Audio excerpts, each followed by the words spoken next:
C'est un exercice qui cherche à appliquer une notion très importante quand on va devenir architecte et qu'on va construire, c'est celle de l'économie de moyens. En deux mots, un bâtiment tient très bien s'il y a la quantité exacte de matériaux bien positionnés. Et s'il y en a trop, on pourrait croire qu'il tient mieux, en fait il tient beaucoup moins bien. Si on fait des dessins et des maquettes, on ne peut pas la vérifier, cette économie de moyens. Donc on s'est dit, on va faire un truc pour de vrai, construire à l'échelle 1, avec des matériaux très modestes et de mauvaise qualité qu'on sera obligé d'organiser pour les rendre résistants. Et on s'est dit, mais comment vérifier vraiment qu'il y a économie de moyens? Et là, on a eu une idée.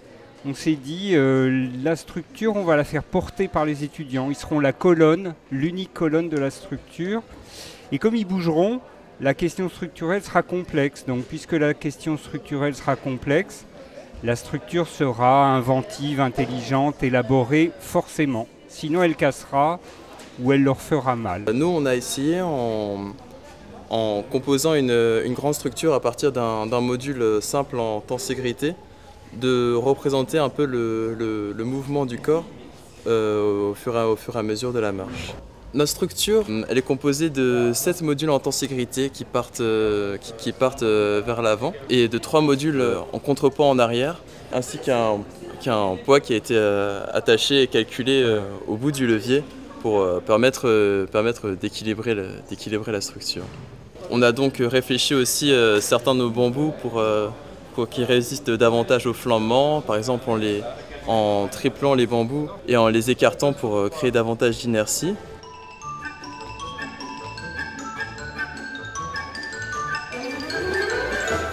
Alors cette année, le thème, c'était « Construisez un écho corporel ». Il faudrait que la structure, une fois construite et portée, soit une sorte de commentaire de l'organisation de votre corps, ou bien que la façon dont votre corps porte la structure en explique l'organisation et la stabilité.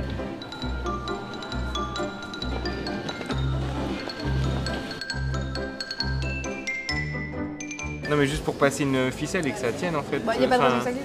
Bon, ouais, même de toute façon, même si on fait une ligature, coller, c'est bon. Si bien collé. Ouais, on fait une ligature. Donc nous on est parti sur l'écho corporel de la parole et de la projection vers l'avant, enfin de l'ouverture vers les autres. Et donc on a fait une structure horizontale qui s'étendait d'avant vers l'arrière et dont l'idée c'est que l'essentiel de la matière soit vers l'avant et qu'on ait un contrepoids vers l'arrière pour compenser tout le poids de l'avant. On a utilisé le tissu comme moyen structurel de manière à ce qu'il ne soit pas simplement entre des tirants ou qu'il soit juste décoratif, mais qu'il soit vraiment là pour maintenir toute la structure à l'avant et éviter tous les problèmes de flexion, de flambement et tout ce qu'on a pu rencontrer à cause des matériaux assez peu solides. Ce thème éco-corporel, il était très mystérieux, on ne savait pas plus que les étudiants ce que ça donnerait. Et alors ça a donné des choses particulières, beaucoup de structures très verticales, beaucoup de structures squelettiques, très articulées avec le corps. Et c'était au fond l'objectif qu'on visait. Alors on verra demain si l'objectif est vraiment atteint, si elles tiennent debout.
Merci.